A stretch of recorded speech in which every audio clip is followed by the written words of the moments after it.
अस्सलाम वालेकुम, welcome to my channel food and foodies 42। आज मैं बना रही हूँ बटर चिकन। इसके लिए हम सबसे पहले चिकन को मैरिनेट करेंगे। इसके लिए जो मसाले चाहिए वो ये हैं: नमक, मिर्च, हल्दी, सूखा धनिया, गरम मसाला, गार्लिक एंड जिंजर पाउडर और 2 टेबलस्पून लेमन जूस। अगर आप मेरे चैनल पे नए हैं, आपने अभी तक चैनल को सब्सक्राइब नहीं किया तो प्लीज़ इसको सब्सक्राइब कर लें, बहुत शुक्रिया। चलिए रेसिपी शुरू करते हैं। सबसे पहले आधा कप दही चाहिए हमें। दही को जो है एक बोल में डाल लेंगे और अच्छी तरह से इसको मिक्स कर लेंगे। उसके जो लम्स हैं या उसमें जो फुटकियाँ बनी होती हैं वो ख़त्म हो जाएँ।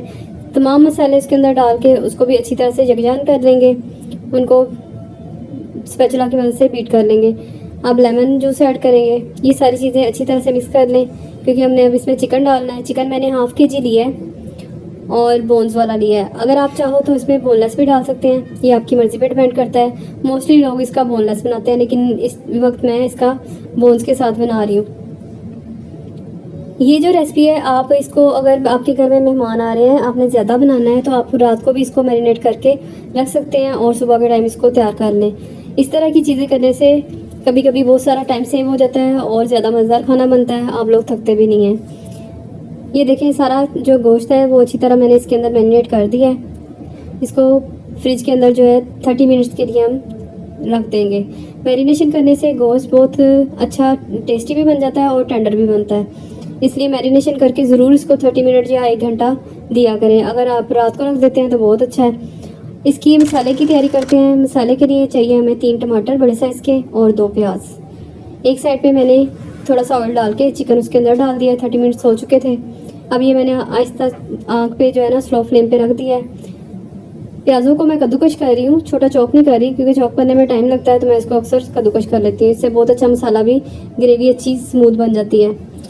ये देखिए 10 मिनट हो चुके हैं और चिकन ने अपना पानी छोड़ दिया है।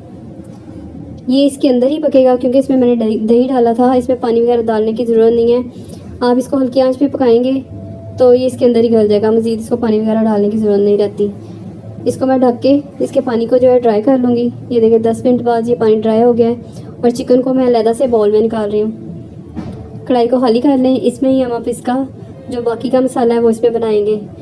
इसके लिए 100 ग्राम मैंने बटर डाला है क्योंकि मेरे पास आधा किलो चिकन है, तो ये इनफ है। अगर आप ज़्यादा बना रहे हैं तो आप अपनी मर्ज़ी के मुताबिक ज़्यादा डालेंगे।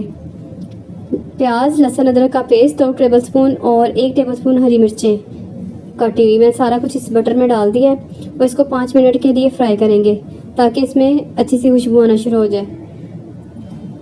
प्याज को और लहसुन अदरक को 5 मिनट फ्राई करते हुए हो गए हैं। चिकन के अंदर जो ज़्यादा एक्सेस ऑयल था वो भी मैंने प्याज के अंदर डाल दिया था।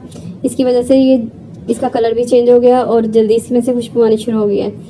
अब इसमें जो हमने टमाटो की पेस्ट बनाई थी वो डालेंगे।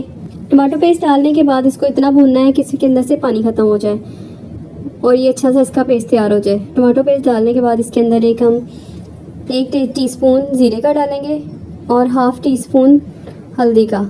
इससे इसका और अच्छा कलर आ जाए। ये खाना जो है ये 15 से 20 मिनट में हमारा रेडी हो जाता है। 5-5 मिनट इसका कुकिंग का टाइम है अगर आप बोनलेस में बनाते हो। हड्डी के साथ इसको जो है तकरीबन 35 मिनट लगेंगे या 40 मिनट लगेंगे। इसमें मैंने ज़ीरा और हल्दी डाल दिया है। अब इसको भूनेंगे। ये देखें 5 मिनट हो गए हैं, पानी खुश्क हो गया इसका और इसका बहुत अच्छा रेड कलर आ गया है पेस्ट का। अब मैं इसमें हाफ़ कप क्रीम ऐड कर रही हूँ। क्रीम ऐड करने के बाद इसको इसके अंदर अच्छी तरह से मिक्स करेंगे। ये देखिए क्योंकि मेरा मसाला बहुत अच्छी तरह से भुना हुआ था, क्रीम डालते साथ ही इसने ऑयल छोड़ना शुरू कर दिया है। 1-2 मिनट भूनना है इसको, ज़्यादा नहीं भूनना कि इसका जो है कलर चेंज होना शुरू हो जाए। साथ ही इसमें हम लोग चिकन ऐड कर देंगे। चिकन हमारा फुल कुक है, इसलिए इसके बाद इसको बहुत ज़्यादा पकाना नहीं है वरना इसका टेस्ट ख़राब होगा। चिकन डालने के बाद सिर्फ 2 मिनट के लिए इसको ढक के रखना है ताकि चिकन और मसाला यकजान हो जाए और एक दूसरे का टेस्ट जो है वो ऑब्जर्व कर लें। 2 मिनट के बाद इसको खोलेंगे और कसूरी मेथी लेंगे 1 बड़ा चम्मच टेबलस्पून, वो इसमें डाल देंगे। कसूरी मेथी डालने के बाद जो है इसको ज़्यादा पकाना नहीं है क्योंकि इसका हम लोग दम पे जो डालते हैं उसका टेस्ट और फ्लेवर बहुत अच्छा आता है। ज़्यादा पकने के बाद उसका जो फ्लेवर ख़राब होना शुरू हो जाता है, इसलिए सिर्फ इसको दम पे डाल लें। 2 मिनट ढकें और इसको चूल्हा बंद कर दें। ये देखें इसका कलर और टेक्सचर बहुत अच्छा बना है। बटर चिकन रेडी है। अब मैं इसको डिश आउट कर रही हूँ। इसको इसके ऊपर गार्निशिंग के लिए आप अपनी मर्ज़ी से हरी मिर्चें, धनिया वगैरह डाल सकते हैं। इसके ऊपर अगर आप सिरके में भीगी हुई हरी मिर्चें डालेंगे तो उसका टेस्ट बहुत अच्छा आता है, अगर आपको खट्टा पसंद है। मैं फ़िलहाल इसके ऊपर हरा धनिया और सुर्ख मिर्चें जो है वो गार्निश कर रही हूँ।